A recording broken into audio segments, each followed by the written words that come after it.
Hi, this is Sergeant Beast Larson. We're going to start a debate.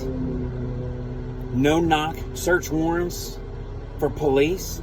But I'm also going to talk about some correction issues involved in this too. Obviously, there's not that same consideration of the Fourth Amendment. In prison, they have no right against search. Let me read some. Exigent circumstances. Circumstances that would cause a reasonable person to believe that entry or other relevant prompt action was necessary to prevent physical harm to the officers or other persons. The destruction of relative evidence, the escape of the suspect. It goes on and on. But I just covered what all this big talk on the news about in this other story today that's annoying me. Another state, another city, another department banning this no-knock entry. Let me read one more thing. Under the procedural law, it says to enter a structure without a search warrant, or if they have a knock and announce warrant. Knock and announce warrant. Let me tell you what a knock and announce warrant is. Back in the 90s, for several years, I worked a lot of drug cases before I got deep into the training, defensive tactics and baton, chemical agent, that kind of stuff. But when I worked a lot of these drug cases, I was a part of this time period. We had a heroin task force. I'm going to tell you, in 1997, 2 horrific incidents that I saw that I was involved with as an investigator. But first, let me throw this out here, and thank you everybody for watching this. I like to keep it real, and you're going to like this. Those who want to ban the no-knock search warrants are those that have things to hide. That word law-abiding citizen is kind of blown away. Like a dust bunny in the corner, it's blowing away. I have no problem with a no-knock warrant. Knock on my house, police, you come right on in, search everything. I'll write the paper, sign it immediately, right there. Nothing to hide. I've lived that kind of life. There are others that live that life, but there are many that don't. Why would people want to say, let's take this away? Is it that much peer pressure that all their friends and people in the places, some of the politicians, are they that corrupt? That's what I think.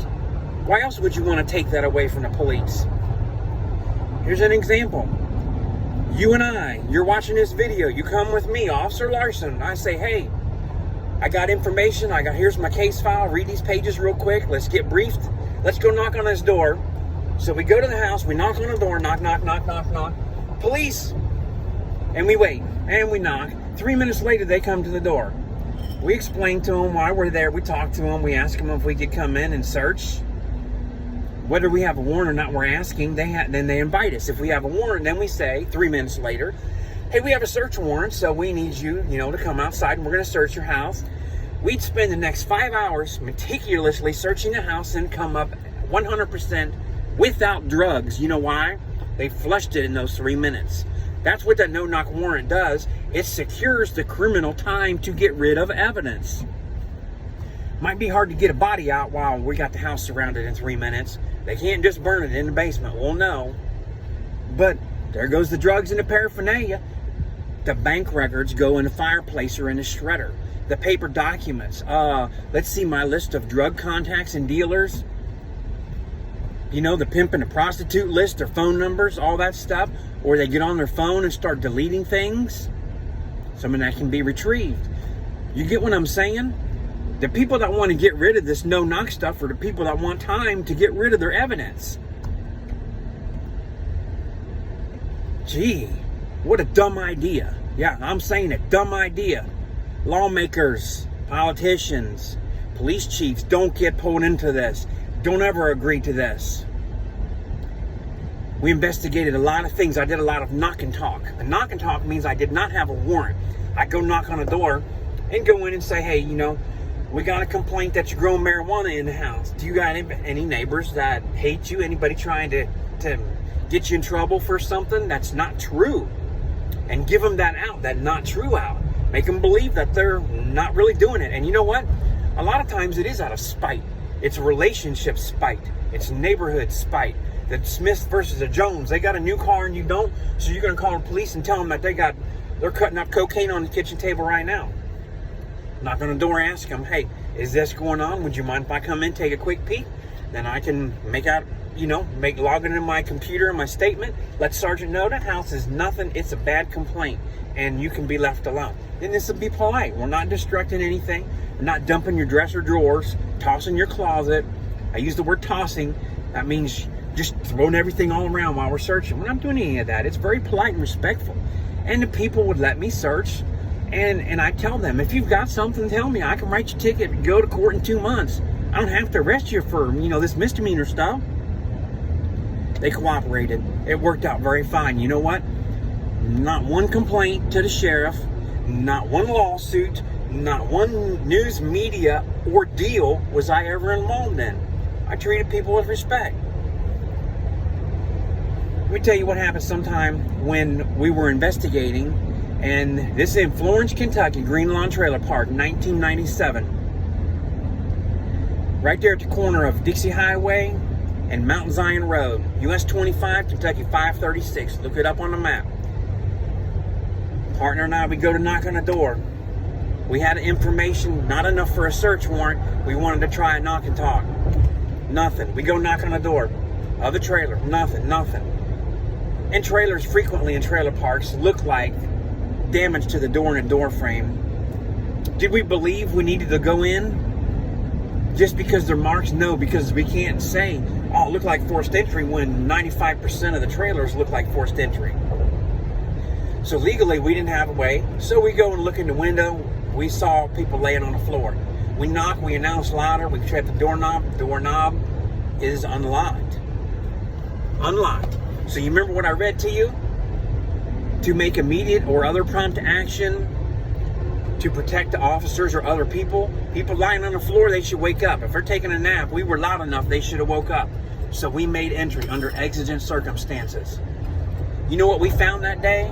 Something I'll never forget.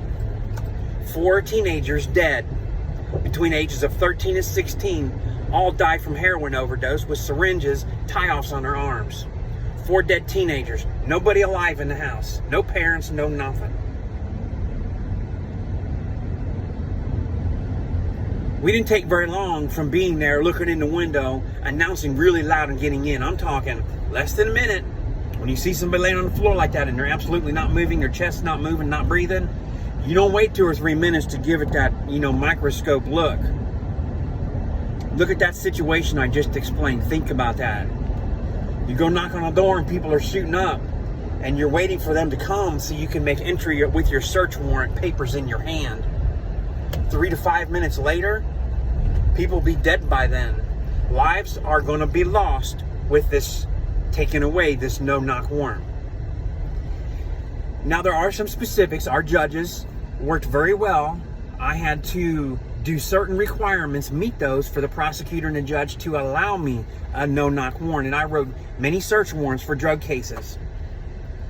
I had to show to them and prove to them. I would take registration, copy of that, driver's license. If I'd do trash runs, I'd pull out copy of utility bills. I was matching name and person and face. Go by and say, yes, I've seen that person in that house, doing surveillance. I convinced the judges enough that they allowed me every time to do the no-knock warrant. We would knock and hit that door and be right in at the same time, because I convinced the judges. Now, I'm not going to point the finger at the judge or the officer or the prosecutor, but all 3 have to be on the same page. If they're on 3 different pages or 2 different pages, make sure you get to the 3rd page equally at the same time in agreement. Then you don't violate anybody's rights. That's my take on that. Now, yes, I tried to do the search warrants and do things when I knew kids would be at school and kids be away. We planned this. And that came from a very intelligent sheriff and boss who had experience with drug investigations. When you get these warrants, yes, you can leave it. You got a sign from the judge, everything. You can leave and go right there and do it as fast as you can get there. Or you can maybe plan to do it about 2 hours when you know that the kids are in school, or they're here, or they're there, or the family's there. Maybe you've got somebody watching and you know that the adult's there. You could think about this. Sheriff taught us that. Let's be considerate to the person in the house. We have a job to do, but we also have a responsibility and an accountability to protect our citizens, especially our minor children. No, I was not busting indoors with infants and babies on the couches, kids in the playpen and going in. You don't want to put them at risk. You don't want them to be a hostage. Now that's where you got to use some intelligence, common sense, and planning. Do that, folks. You can still have your drug cases. I found a lot of drugs, very successful in what I did. I took the time. Timing is everything. Let me tell you another little story here and I'll wrap this up. Down in Triple Crown, Richwood, Kentucky. You can look this up. $500,000 house. The couple there had one child, a son that was 16 years old. They were out of town, frequently out of town. But he was having a party. Party was getting a little loud, out of control. The neighbors called him and said, hey, they're having like a bunch of people over. It's not like his normal friends. There's something going on there.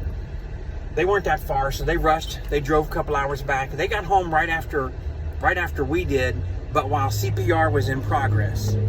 So think of this timing. I show up with my buddies in uniform. We knock on the door. There's not a warrant. We're going to check the welfare and a noise complaint. Knock on the door. Hey, you guys having a party? Everything's loud. You know what we see right there on the table? Cocaine. Razor blades lined up. Lines. We see it right there. We come in really quick. Get everybody separated and back. We find a boy falls and collapses on the floor. 16-year-old. The homeowner's son. He's on the floor right now. Becoming unresponsive. We call for squad medics real quick. Start checking his pulse, everything. We start doing CPR. There were several of us officers. The parents showed up while this was going on. I was not actively doing CPR, so I stepped back, talked to the parents. This is what happens when you're waiting, and you're waiting. Things like this can happen, and it can be your child, your spouse, your parent, your sibling. It could be anybody in your family. This is why you don't want this no-knock. You want these drug dealers caught in action with the drugs in hand to go to prison. Not let them flush it and get charged with some misdemeanor. I talked to the parents. I said, they're doing CPR. It looks like he's overdosed on cocaine right there on the table. And he's like, honey, call the lawyer. I said, call a lawyer. You need to get on your knees and call God. There's not a lawyer. There's not a doctor next door. There's nobody you can call right now on your cell phone to come and save you and protect your situation. The only thing that matters to you right now is your son not dying. You need to call God. That's your savior right now. They never complained on me. It hit home. I said, he's going to die. He looks like he's going to die. He has had so much, his heart stopped instantly. This is bad. Talked to him at the hospital later. The son died. Yes, we went in the room. I was with the doctor. I was with another officer for my protection. I don't want them to say I was accusing them, or trying to mislead this interview or interrogation. It wasn't. They were the parents that just lost their son. Had a little bit more compassion to worry about them and the totality of this circumstance. They weren't there. I'm not charging them with the drugs. The son was there. He was dead. Nobody really to charge with that at that point. We needed to solve this situation. We gathered information. We finished our report. Do you think those two people are going to vote to ban the no-knock warrant? No. They're all for it. Because police barging in someplace and catching somebody with drugs, their son could have still been alive today, 2021, not dying in 1997. See how tragic this is? Can you sense a little frustration on my part? You should. It's still a little frustrating to me. I can't change everything. I can't make everything perfect. I can't make it a perfect world. But what I did before I retired was the best I could to investigate and arrest and take as much drugs off the street as I can and protect our families and our children, my families and my children. That's what this comes down to. It's a political fight. It's a stepping stone. Somebody's trying to get this passed so they can move up to be mayor, be governor, be in politics or something. Is that what this is about? Or is it truly their belief that this is better for you as a citizen? Is it better protecting them? Is it protecting their brothers and sisters, nieces and nephews from potential harm and death from drugs? No, it's not. There's an agenda to this, and I believe this agenda is 99% wrong. The 1% is just making the officer, the prosecutor, and the judge be on the same page that the forced entry, the busting of the door and entry at the exact time you knock is explained, thought about, planned out, so they can explain and handle that in court. The other 99% is political. It's a move. That's not going to help us. It's not. I don't want the body count to go. I've got kids and grandkids. I don't want any of them to be around drugs because these laws change and protect the criminals. What do you think? I hope you watched this whole video all the way to the end. I know, almost 16 minutes. Hit the like. Let's share this. Let's get this out here. Let's make this a debate and a conversation. Sergeant Beast Larson, thanks for joining.